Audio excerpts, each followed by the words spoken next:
boy.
Only you whisper voice was my favorite melody.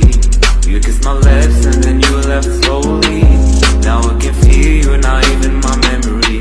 Used to call you my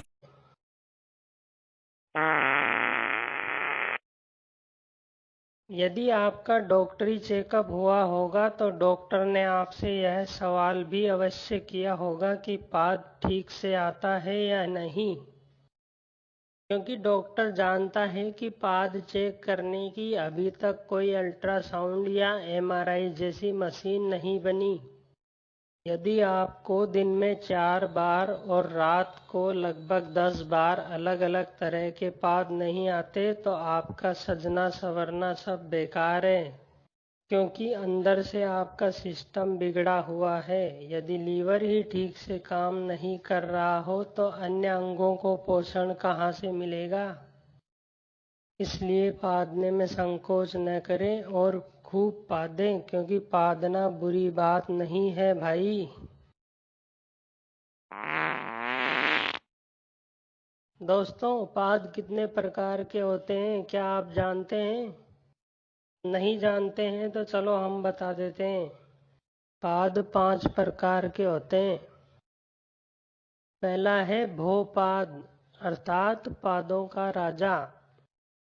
यह घोषणात्मक और मर्दानगी भरा होता है। इसमें आवाज में धमक ज्यादा और बदबू कम होती है। जितनी जोर की आवाज उतनी कम बदबू। दूसरा है शहनाई पाद। हमारे पूर्वजों ने इसे मध्यमा भी कहा है।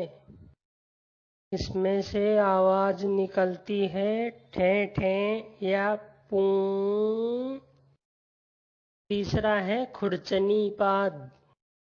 इसकी आवाज पुराने कागज के सरसराहट जैसी होती है। यह एक बार में नहीं निकलता है, बल्कि एक के बाद एक कई पिर्र पिर्र पिर्र पिर्र की आवाज के साथ आता है। चौथा है तबला पाद।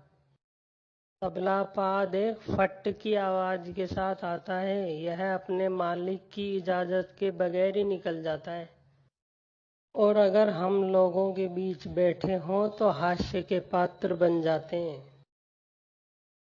पांचवा है फुसकी पाद। यह एक निशब्द बदबू बम है। क्योंकि इसमें आवाज नहीं होती, इसलिए ये पास बैठे व्यक्ति को बदबू का गुप्त दान देता है। और दाता अपनी नाक को बंद करके नहीं पादने का दिखावा करता है। लेकिन आप कुछ ना बोले, केवल जापानी कहावत जो बोला सो पादा याद रखें। इससे दाता स्वयं ही पकड़ में आ जाएगा। अब अपने पाद की श्रेणी निर्धारित करते हुए पाद का आनंद उठाइए और जमकर, बेझिझक और खुलकर पादिए।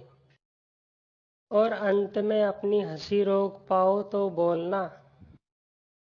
बहू बरामदे में बैठे ससुर के पास खाली चाय का कप लेने गई, तो कप लेने के लिए जैसे ही झुकी तो बहू का पाद निकल गया।